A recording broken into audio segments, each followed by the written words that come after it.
विधि भाभी, यकीन कीजिए, आप जैसा सोच रही हैं वैसा कुछ भी नहीं है। कबीर केवल मुझे रंग लगा रहा था। हद होती है झूठ की। तुम तो शर्म लिहाज बिल्कुल धोकर ही पी गई हो। और कितने पर्दे डालोगी अपनी झूठ पर नंद जी? मैंने अपनी आंखों से देखा है, तुम्हारा भेद खुल चुका है। माँ जी, पापा जी, सबको पता तो चलना चाहिए कि उनकी लाडली होली के त्योहार में क्या गुल खिला रही है। फाइन, बुला लीजिए, आप सबको बुला लीजिए, मुझे भी डर नहीं लगा। आप तो मुझसे शुरू से जलती हैं, I know that very well. एक तरफ सारा मोहल्ला होली के रंग में सराबोर था, वहीं विधि अपनी कुंवारी ननद पर इतनी भड़की हुई क्यों थी? दोनों के बीच किस मसले को लेकर बवाल मचा हुआ है, ये तो कहानी के पिछले भाग से पता चलेगा। जहां बैंक्वेट हॉल में शादी की जोड़ी में विधि बौखलाई हुई बैठी है और ननद नित्या फोटो खिंचवा रही है। कैमरे वाले भैया, हमारी फोटो अच्छी तो आई है ना? जी जी मैडम जी, एक नंबर की फोटो आई है आप दोनों की। ये सही है। शादी मेरी है, दुल्हन मैं हूँ, मगर सारी महफिल मेरी कुंवारी ननद लूट रही है। कैमरामैन का सारा फोकस उसी पर है। भैया, हम दोनों की क्लास फोटो खींच दो प्लीज, कम ऑन ना कबीर। कौन है ये फटे दूध की फफूंदी जैसे शक्ल वाला लड़का? देखो कैसे फेविकोल की तरह चिपक कर फोटो खिंचवा रही है, जैसे कि इसका बॉयफ्रेंड लग रहा हो। अरे ओ कैमरे वाले बाबू, मेरे बहू बेटे का फोटो भी निकाल दो। जी जी आंटी जी। कैमरे वाला विधि ऋषभ की फोटो निकालने लगता है, वहीं नित्या कबीर का हाथ पकड़ के खाने के मेन्यू पर ले जाती है। Nitya, what are you doing this? हाथ छोड़ो मेरा, तुम्हारी भाभी ने देख लिया तो बवाल मच जाएगा। जस्ट चिल कबीर, सबको ये पता है कि तुम मेरे पड़ोसी हो। किसी को क्या पता कि हम दोनों बॉयफ्रेंड गर्लफ्रेंड है और डेट कर रहे हैं। वैसे तुम्हें तुम्हारा प्रॉमिस याद है ना? अब ऋषभ भैया की शादी हो गई है, इससे पहले कि लड़के वाले मुझे देखने आए, तुम अपनी फैमिली के साथ आकर मेरा हाथ मांग लो, ताकि इस साल हम साथ में होली मनाएंगे। दरअसल नित्या घर में छोटी होने के कारण अपने माता पिता और भाई तीनों की ही लाडली थी, मगर किसी को कानो कान खबर नहीं थी कि वो पड़ोस में ही प्यार की खिचड़ी पका रही थी। अब देखना यह था कि विधि की उसकी नकचड़ी घमंडी ननद के साथ कितनी तालमेल निभती है। आइए देखते हैं। ऋषभ जी, सासू माँ, ससुर जी, ये लीजिए गर्मा गर्म चाय और साथ में आपके मन पसंदीदा घी में बने आलू के पराठे। क्या बात है बहू, गर्मा गर्म खस्ता आलू के पराठे और मलाई मार के चाय, आहा, दिन बन गया। अरे बहू, तूने इतने पराठे क्यों लाकर परोस दिए? सुनो जी, हल्का फुल्का खाना, आलू के पराठे भारी भरकम होते हैं। माँ जी, ननद जी अभी नाश्ते के लिए उठी नहीं क्या? अरे नहीं बहू, वो तो रसोई में तेरा हाथ बटाने को बोलकर गई थी। अच्छा, मैं बुला कर लाती हूँ। विधि ननद के बेडरूम में जाती है, जो कि खाली था। तभी गुनगुनाने की आवाज से वो बालकनी में आती है। मेरे सामने वाले खिड़की में एक चांद का टुकड़ा रहता है। आय हाय मेरी दिलरुबा, इन गीले बालों में कतई जहर लग रही हो। देखना इस बार तो तुम्हारे गोरे गोरे गाल पर रच कर गुलाल लगाऊंगा। अच्छा जी, मैं भी तुम्हें छोड़ने वाली नहीं हूँ बच्चू। अच्छा जी, तो लाडो रानी यहाँ मजनू के साथ इश्क फरमा रही है। एक काम करने को बोल दो तो मौत आ जाती है महारानी को। ननद जी, बालकनी में क्या कर रही हो? चलो, नाश्ता नहीं करना? भाभी को देखकर ननद के तोते उड़ जाते हैं। इस भाभी ने तो नाक में दम करके रख दिया, जब देखो कबाब में हड्डी बनने चली आती है। तुमने कुछ कहा क्या ननद जी? अब मैं नहीं तो भाभी, वो तो अंदर काफी सफोकेशन थी, इसलिए मैं ठंडी हवा खाने आ गई। चलते हैं। इसी तरह नित्या अपने पड़ोस वाले बॉयफ्रेंड से इश्क लड़ाती है, कभी छत पर तो कभी बालकनी में बातें करती, तो कभी चोरी छिपे बाइक पर बैठकर घूमने जाती। देखते देखते होली का बाजार लग जाता है। विधि बहू, शादी के बाद ये तुम्हारी ससुराल में पहली होली है। चलो, तुम्हारे खातिर थोड़ा सा साज श्रृंगार की खरीदारी करनी है। जी माँ जी, मैं भी आती हूँ। तभी नित्या बीच में टांग अड़ाते हुए बोलती है, माँ, मैं भी आपके और भाभी के साथ शॉपिंग करने चलूंगी। मुझे भी होली के लिए सूट लेना है। ये होली के नाम पर कुंवारी ननद के मन में कुछ ज्यादा ही लड्डू फूट रहे हैं। वैसे तो हर वक्त कटी फटी जीन्स टॉप पहनकर मैडम बनती है, इसे सूट पहनने का बुखार कहाँ से चढ़ गया?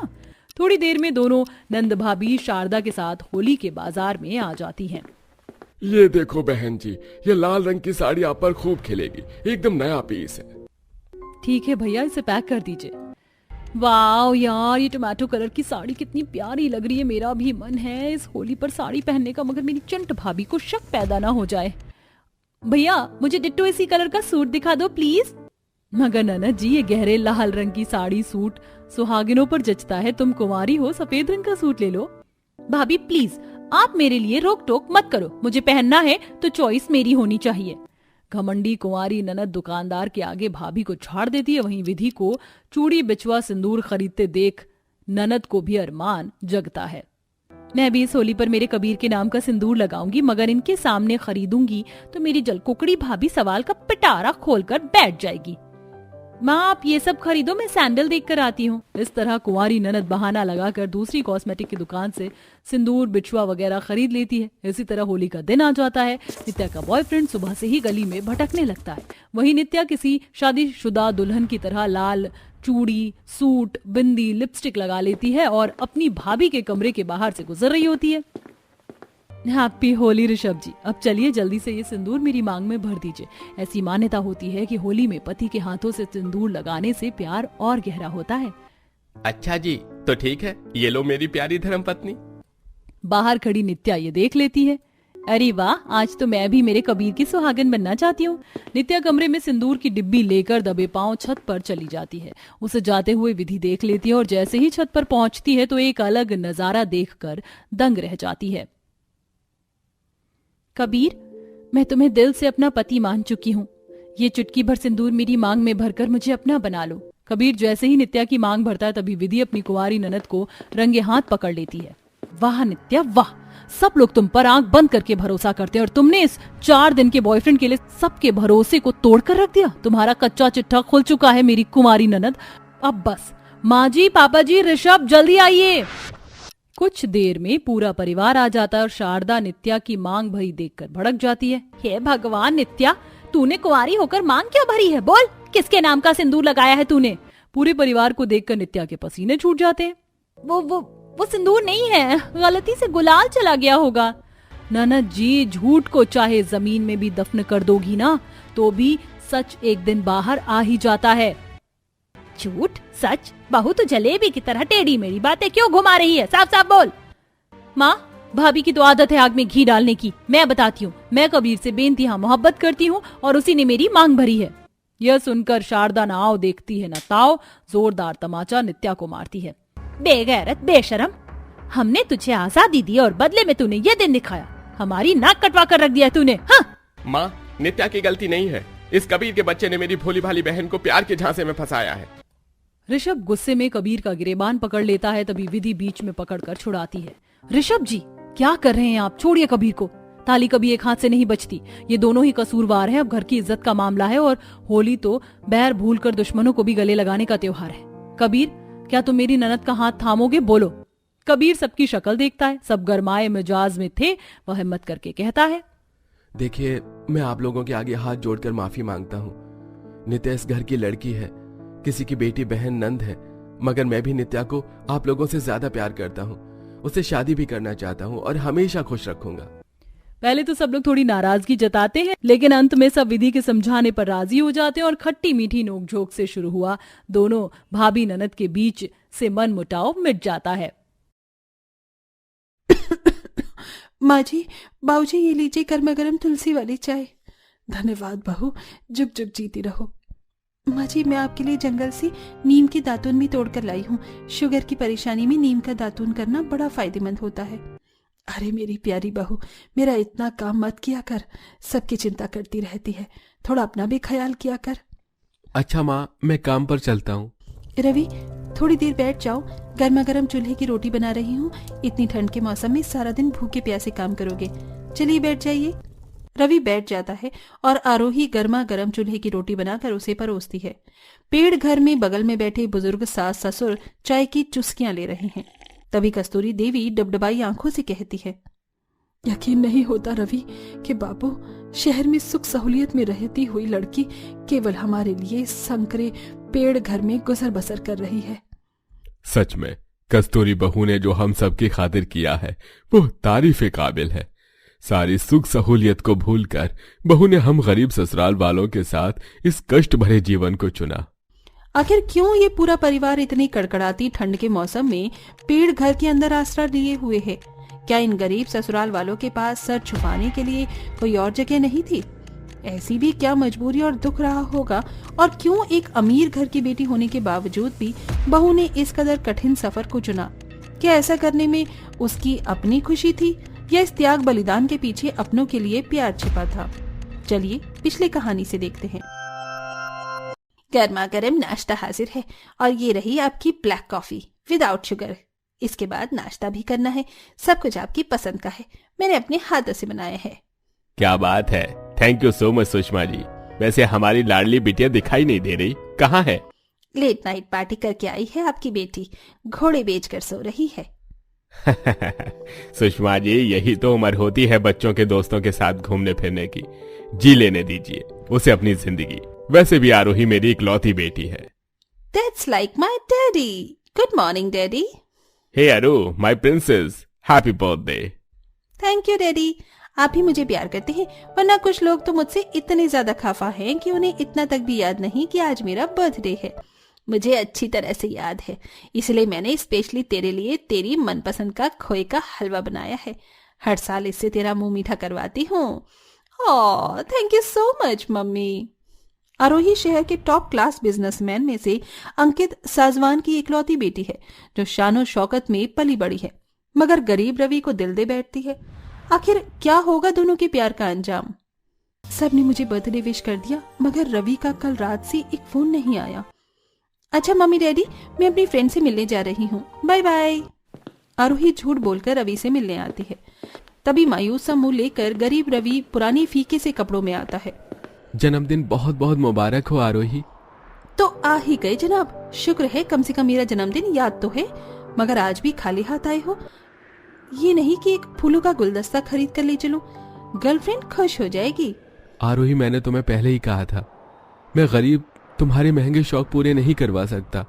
हाँ, मगर तुम्हारे पिता तुम्हारे सारे शौक पूरा कर सकते हैं। तुम उनसे गुलदस्ता मांगोगी तो वो तुम्हें फूलों का बगीचा लाकर दे देंगे। जिस चीज पर तुम हाथ रखोगी वो दे देंगे।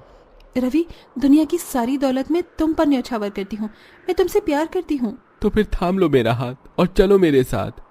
मैं आज इसी वक्त हमेशा के लिए ये शहर छोड़कर जा रहा हूँ। लेकिन रवि। क्या हुआ, तुम भी औरों की तरह निकली? खैर, मैं तुम्हें अलविदा कहने आया हूँ। तुम मुझसे कुछ छिपा रहे हो रवि, क्या बात है? तुम्हें हमारे प्यार की कसम। कल रात तुम्हारे पिता चौल में आए थे। उन्होंने मुझे धमकाया, अगर मैंने तुमसे मिलना जुलना नहीं छोड़ा तो वो मुझे और मेरे परिवार का नाम और निशान मिटा देंगे। शायद मुझे तुम जैसी अमीर बाप की बेटी से प्यार करने की गुस्ताखी नहीं करनी चाहिए थी। सच जानकर आरोही अपने पिता से बगावत पर उतर आती है और अपने अमीर पिता का घर छोड़कर रवि के प्यार को चुनती है। आरोही, इस चौखट को लांघने से पहले एक बार फिर से सोच लो। ऐसा ना हो कि तुमको इस 2 कौड़ी के लड़के के साथ दर दर भटकना पड़े। सोचो, तुम मखमल के बिस्तर पर सोने वाली हो, चांदी और सोने के बर्तन में खाती हो, लाखों की ड्रेस पहनती हो, ये तुम्हें ये सब दे पाएगा? रवि के साथ मुझे हर गम हर सितम मंजूर है, मैं रह लूंगी। आरोही रवि से शादी रचाकर उसके गांव आ जाती है, जहां खेत खलिहानों के बीच से पगडंडी से तड़के सवेरे सवेरे गांव के लोग गुजर रहे थे। गांव का वातावरण मनभावन तो था, लेकिन कठिनाइयों भरा था। पता है आरोही, माँ और कंचन जब तुम्हें देखेंगे तो बेहद खुश होंगे। देख लेना। हाँ, तुम्हारा ससुराल मिट्टी का है, पुश्तों का बना पुराना मकान है, मगर मैं जल्द ही पक्का घर बना लूंगा। जैसे ही रवि गांव के भीतर पहुंचकर देखता है कि किस जगह उसका मकान था, वो मलबे में बदल चुका था। तभी पड़ोसी बाहर निकलकर आते हैं। रवि चिंता से भरकर पूछता है, मंदा काकी, यहाँ मेरा घर था, मेरे माँ बाबूजी, छोटी बहन, सब लोग कहाँ हैं? चल, मैं तुझे ले चलती हूँ।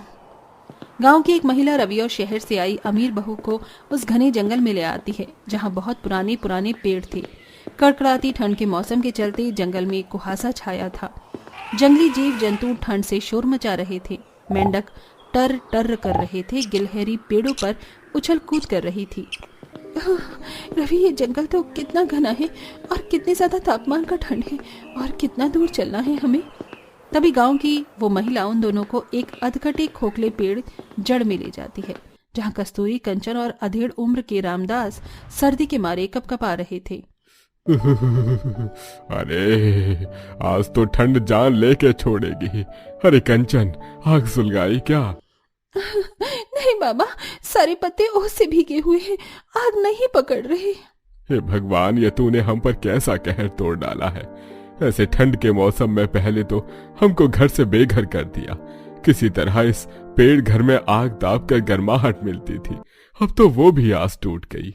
पेड़ घर के अंदर कड़कड़ाती ठंड में अपने गरीब ससुराल वालों को इस कदर रहता देखकर आरोही को धक्का सा पहुंचता है, क्योंकि वो अपने सारे सुख सहूलियत भरी जिंदगी को पीछे छोड़कर आई थी। कुछ देर में बहू और ससुराल वालों का मिलना जुलना होता है। बहू, तुम तो देख ही रही हो इस वक्त तुम्हारा गरीब ससुराल वाले कितने बुरे दौर से गुजर रहे हैं। मैं तो कहूंगी तुम अपने पिता के घर लौट जाओ। तुम अमीरी में रही हो, इस पेड़ घर में कैसे रहोगी इतनी ठंड में? माँ जी, शादी के बाद लड़की का असली घर ससुराल होता है। मैं आप सब लोगों के साथ रहूंगी। हटो कंचन, मैं आग सुलगाती हूँ। लेकिन भाभी, आप कैसे? आप तो शहर में रही हैं। तो क्या हुआ, मुझे बोन फायर करना आता है। ये मेरे बाएं हाथ का खेल है, और जो नहीं आता तुमसे सीख लूंगी। आरोही धुएं में भी अपना सब्र नहीं खोती और आग जलाती है, और सबके लिए मिट्टी के चूल्हे पर पत्ते झोंक कर खाना भी बनाकर खिलाती है।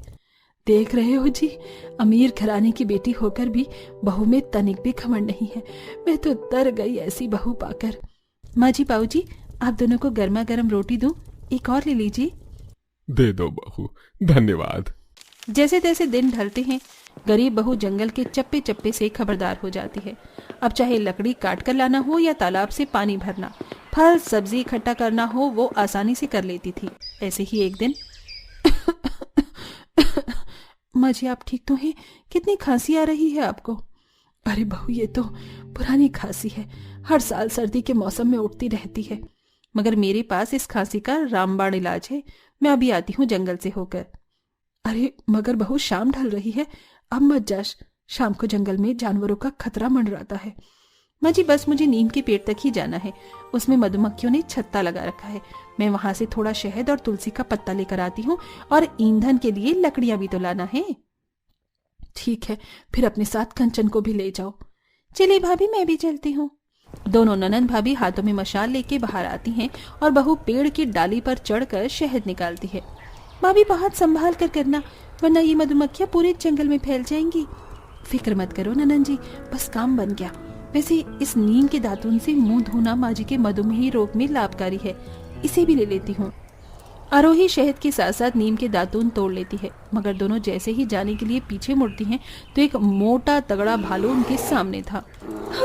भाभी, भालू, ये तो कितना खूंखार है। डरो नहीं कंचन, मैं हूं ना तुम्हारे साथ। हिम्मत जुटाकर आरोही आगे आकर आग की मशाल से भालू को भगाती है, मगर बचाव के लिए भालू के पंजे उसके हाथ पैर में लग जाते हैं। दोनों पेड़ घर में लौटती हैं। अरे आरोही, ये तुम्हारा खून कैसे निकल रहा है? भैया, वो जंगली भालू ने हमें घेर लिया था, मगर भाभी ने बहुत ही बहादुरी से मुकाबला किया। भाभी की वजह से हम दोनों बाल बाल बच गए, मगर न जाने कब तक हमें इस तरह खतरा मोल कर पेड़ घर में रहना पड़ेगा। इस तरह से आरोही उसके गरीब ससुराल वाले पेड़ घर के अंदर ठंड में उस भयंकर मौसम में संघर्ष भरी जिंदगी जी रहे थे। लेकिन उन्हें पेड़ घर में चैन और सुकून था, क्योंकि प्रकृति से उनका भरण पोषण आराम से हो रहा था। मगर थोड़े दिनों बाद रवि को एक बिल्डिंग तैयार करने का ऑर्डर मिल जाता है, जहां उसे परिवार के साथ रहने की जगह भी दी जाती है।